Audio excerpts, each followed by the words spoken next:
A young boy watches helplessly as his beloved mother perishes in a torrential downpour, unable to even glimpse the true face of her killer. Years later, the demon lurking in the shadows strikes again.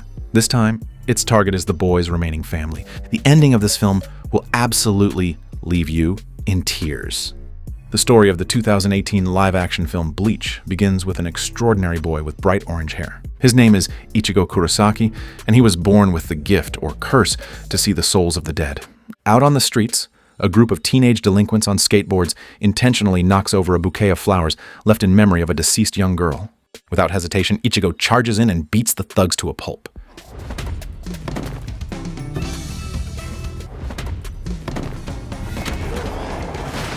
He forces them to apologize to the girl's spirit before gently helping her cross over to a peaceful afterlife.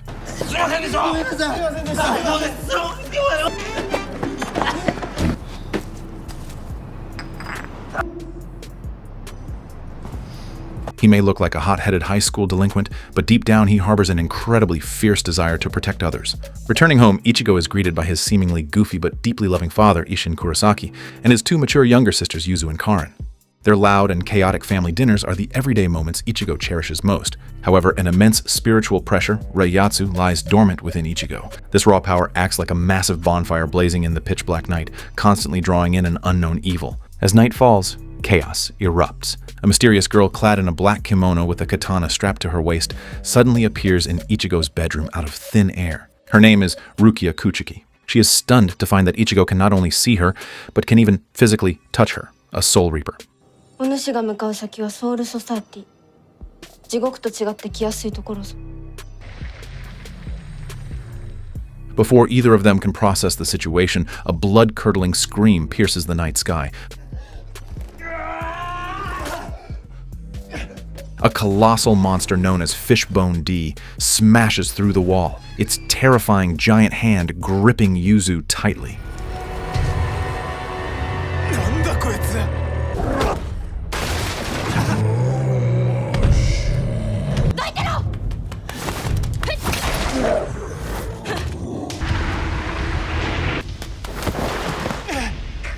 Rukia explains that these grotesque creatures are called hollows. They are lost souls corrupted by endless despair and resentment, transforming into evil spirits that hunt and devour souls with high spiritual pressure, souls exactly like Ichigo's.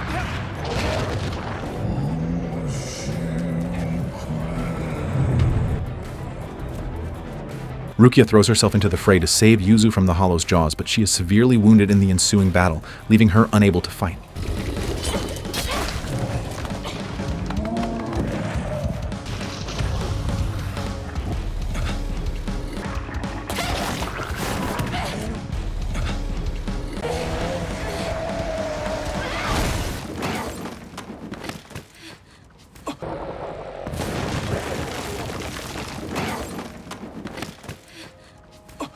With Ichigo's family on the brink of death, Rukia makes an absolutely insane decision. She will temporarily transfer her powers, turning Ichigo into a soul reaper.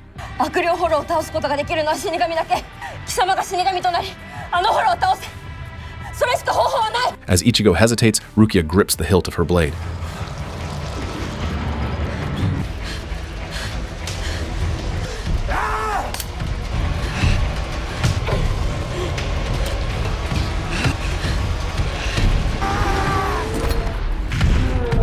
A blinding light erupts, and a massive Zanpakuto materializes in Ichigo's hands.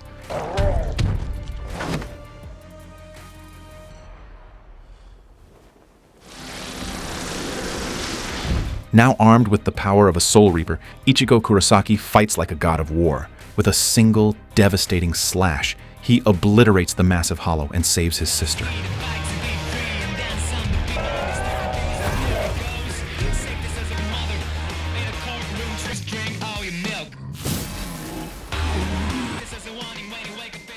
Little does he know the gears of fate have irrevocably shifted, derailing his life forever.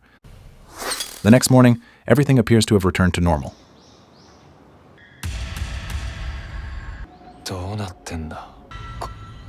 That is until Ichigo walks into his classroom and sees a highly unexpected transfer student, Rukia Kuchiki. Still reeling from the shock, he is dragged to the school rooftop by Rukia, who reveals a harsh truth. Because Ichigo's intrinsic spiritual pressure was so immense, he didn't just absorb the fraction of power Rukia intended to lend him. He completely drained every last drop of her Soul Reaper powers. Stripped of her abilities, Rukia is unable to return to the Soul Reaper's home, the Soul Society. She has no choice but to temporarily inhabit an artificial human body known as a Gigai, disguising herself as an ordinary high schooler. A Soul Reaper's sacred duty is to guide ordinary souls to the Soul Society and to purify evil hollows using a Zanpakuto. However, the laws of the Soul Reapers are absolute and incredibly ruthless. Rukia casually demands that Ichigo act as a substitute Soul Reaper until her powers return. Yet, she hides a fatal truth from him. Unlawfully transferring Soul Reaper powers to a human is an unforgivable felony in the Soul Society. If discovered, the punishment for the offending Soul Reaper is immediate execution. Initially, Ichigo fiercely rejects this forced destiny. He roars that he couldn't care less about the war between Soul Reapers and Hollows, he just wants to be an ordinary guy who can protect his own family. But Rukia leaves no room for refusal. She forcefully moves into Ichigo's bedroom closet and begins subjecting him to a brutal Soul Reaper boot camp.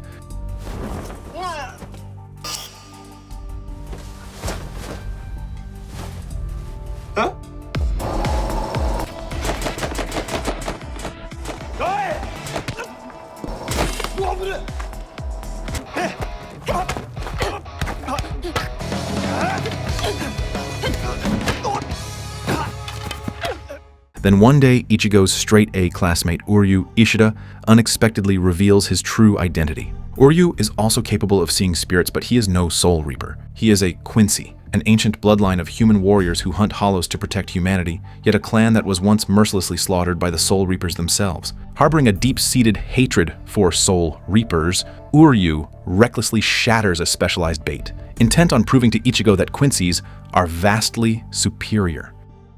In an instant, drawn by the highly concentrated bait, a massive swarm of hollows floods into Karakura town like a plague of locusts. Innocent civilians and wandering souls scatter and scream in terror, plunging the entire city into apocalyptic panic. Witnessing this hellish scene unfold, Ichigo's fierce protective instinct fully awakens. He finally understands that being a Soul Reaper is not merely a title. It is an unwavering vow to protect all souls equally.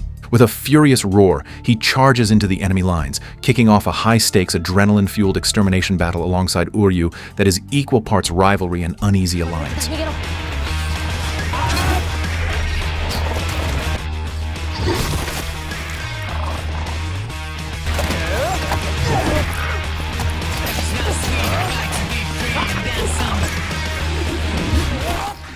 However, a far greater despair is about to descend. The anomalous spiritual ripples caused by Rukia's taboo actions have finally drawn the pursuit of the Soul Society. Two immensely powerful Soul Reapers descend upon the world of the living, Lieutenant Renji Abarai and Rukia's icy, ruthless older brother, Captain Byakuya Kuchiki. Renji's strength is in an entirely different league. With just a few effortless strikes, he beats Ichigo into absolute submission.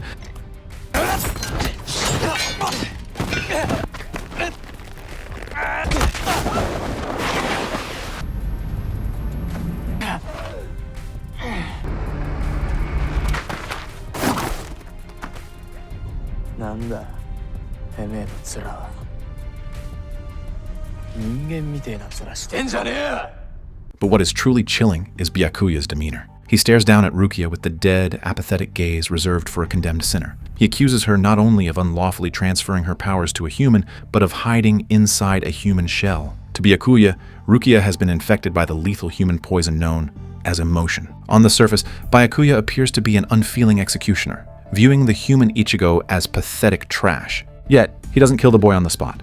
Instead, he issues his sister a blood-stained ultimatum. Rukia must kill Ichigo with her own hands and reclaim her powers before the next full moon, or face execution herself. While it seems like a merciless threat under the ironclad laws of the Soul Society, this is actually Byakuya's twisted way of leaving his sister one last sliver of hope to atone for her sins and survive.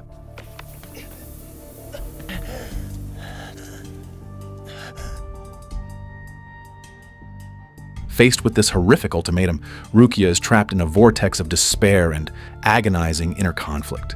She remembers that night clearly. Ichigo was just an ordinary human, yet he willingly risked a gruesome death to accept that Zanpakuto just to protect his family. Now she is being ordered to repay his life-saving grace with murder. It is something she simply cannot do. Meanwhile, Ichigo is trapped in his deepest, darkest nightmare. In his dreams, it is always that same unforgiving, endless downpour. A young Ichigo stubbornly holds his mother Masaki's hand, insisting on walking on the side closest to the traffic, naively believing that this would protect his mom. But the next second, a monster rips through the veil of rain. To shield her son, Masaki dies a tragic, gruesome death.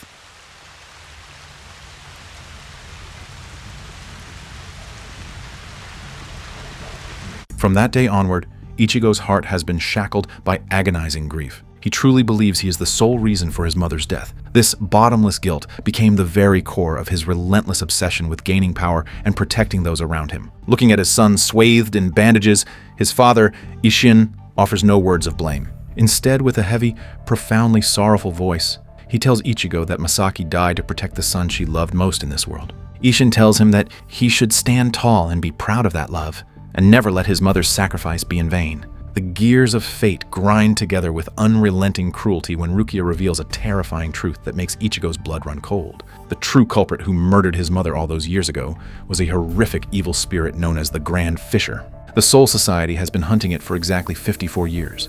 This monster is sickeningly cunning, specifically baiting souls with massive spiritual pressure before brutally devouring them. The Grand Fisher had actually set its sights on Ichigo and his extraordinary energy long ago. Now that Ichigo has awakened his Soul Reaper powers, the monster will absolutely come hunting for him. With old wounds and new fury igniting his soul, every trace of hesitation vanishes from Ichigo's eyes.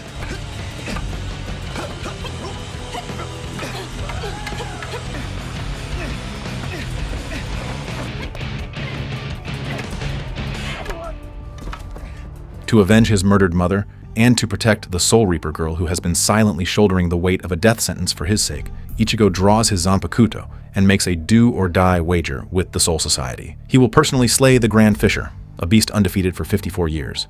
And if he succeeds, he demands that Byakuya pardon Rukia completely. Before long, the anniversary of Masaki Kurosaki's passing arrives.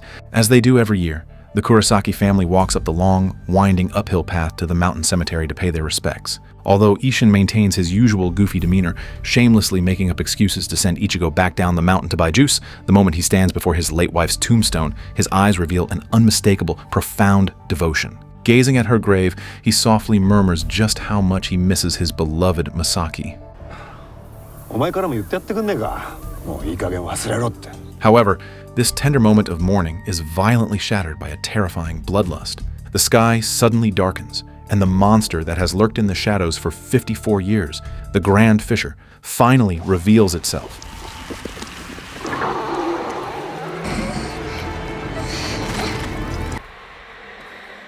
Gripping his massive Zanpakuto, Ichigo shoots forward like an arrow released from the bow, charging straight at the beast that murdered his mother. But the reason this hollow has roamed unchecked for over half a century is due to its sheer cunning and mastery of psychological manipulation. Instead of relying on brute force, the Grand Fisher morphs its lure into the exact likeness of Masaki. Seeing that gentle face calling out his name, Ichigo freezes instantly. His eyes fill with tears as the deepest wound in his heart is brutally ripped open. This isn't just a simple magical attack, it is a sadistic psychological torture, weaponizing Ichigo's survivor's guilt to tear his mind apart.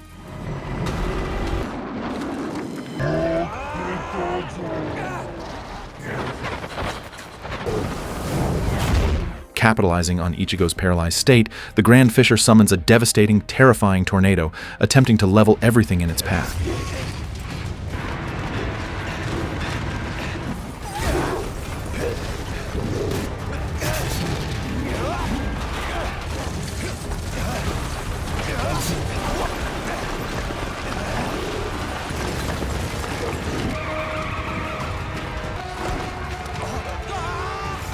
With violent winds howling and debris flying, Ichigo's family is thrust into extreme peril.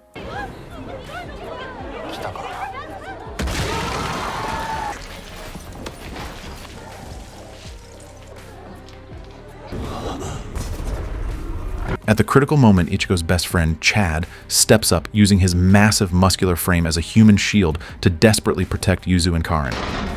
Watching his friend risk his life to protect his family and remembering the desperate yet unwavering silhouette of his mother from all those years ago, the haze in Ichigo's eyes finally clears, replaced by an unbreakable, blazing fury.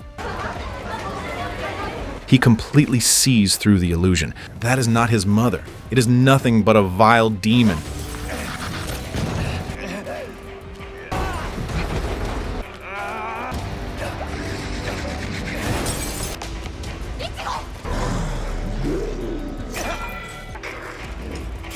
Just then, Uryu Ishida, the Quincy who had long been at odds with him, also arrived at the scene. Despite his harsh words, Uryu fires a volley of precise arrows of light, perfectly pinning the monster down for Ichigo.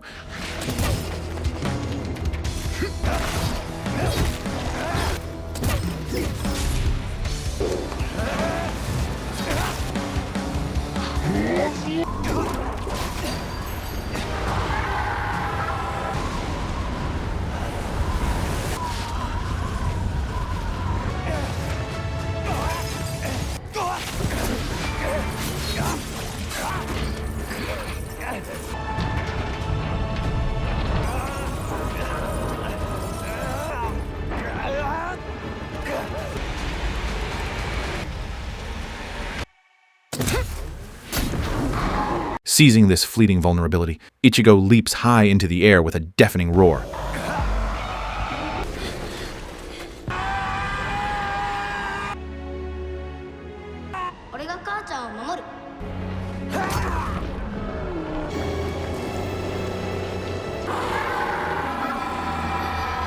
Accompanied by the monster's agonizing shriek, the Hollow's massive body collapses, dissolving into a shower of spirit particles, reishi, that scatter into the wind.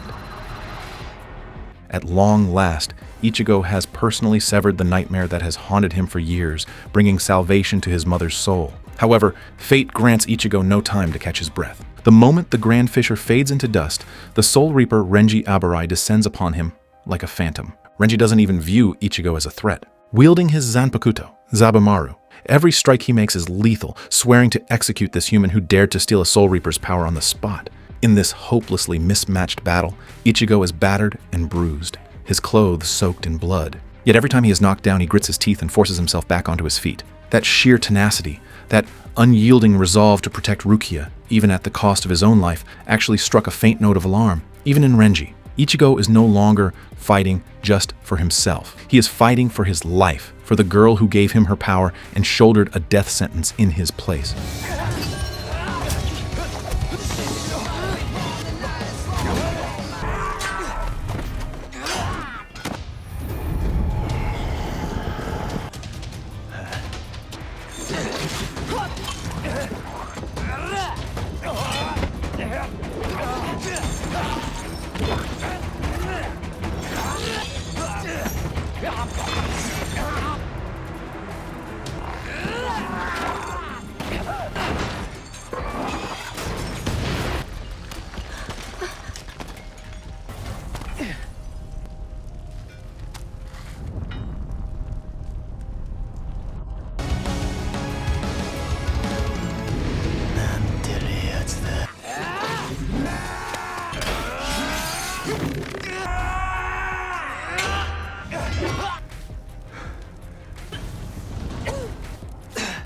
But the outcome of this battle was predestined from the start. Captain Byakuya Kuchiki, who had been watching coldly from the sidelines, finally makes his move. As a high-ranking captain of the Soul Society, Byakuya's power is like a bottomless abyss. Using a flash step, Shunpo, too fast for the eye to track, he effortlessly shatters all of Ichigo's defenses, inflicting a devastating wound that sends him crashing to the ground.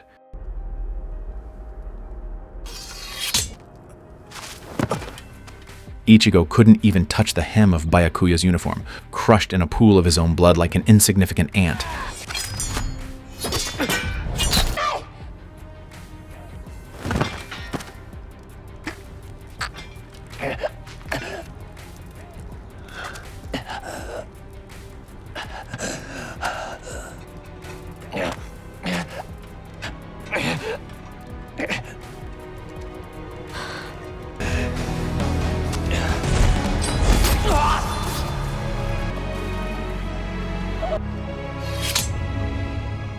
Seeing Byakuya draw his blade to deliver the final judgment of death, the agonizingly conflicted Rukia finally makes her choice. She throws herself forward, using her frail body to physically block her brother's blade from striking the dying Ichigo. Looking up at the unfeeling Byakuya, all fear is gone from her eyes, replaced only by a heartbreaking resolve. To buy Ichigo a chance to live, Rukia willingly surrenders, agreeing to return to the Soul Society to face execution. But Byakuya's strict condition remains. Rukia must reclaim all of her spiritual power, and doing so means that Ichigo will permanently lose all his memories of being a substitute Soul Reaper, reverting entirely back into an ordinary human. Rukia walks over to Ichigo, who lies immobilized in a pool of blood, unable to twitch a single finger.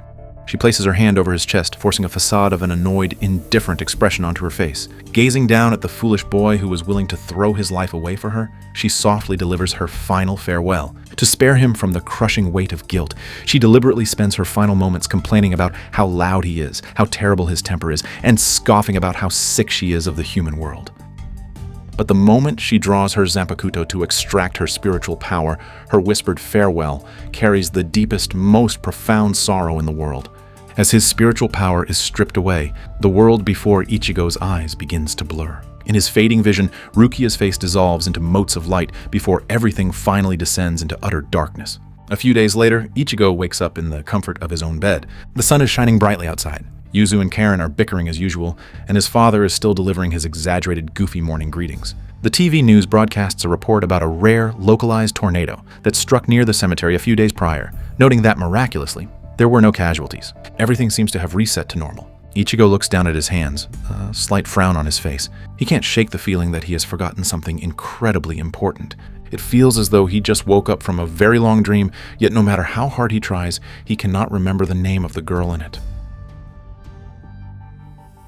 Arriving at school, his classmates casually note that Ichigo seems to have grown a bit taller. His gaze accidentally drifts to an empty desk in the corner of the room, and an inexplicable emptiness washes over his heart. Meanwhile, in another dimension, in the Soul Society, Rukia is about to face a draconian trial. Yet, a relieved, peaceful smile graces her lips, because she knows that in this vast universe, she managed to make a true human friend. On the surface, the ending of this film is a tragic farewell, but it actually conceals the director's deepest metaphor regarding protection and coming of age. The moment Ichigo personally slayed that hollow, it wasn't just an act of physical revenge. It was his ultimate act of self-salvation, finally breaking free from his childhood trauma.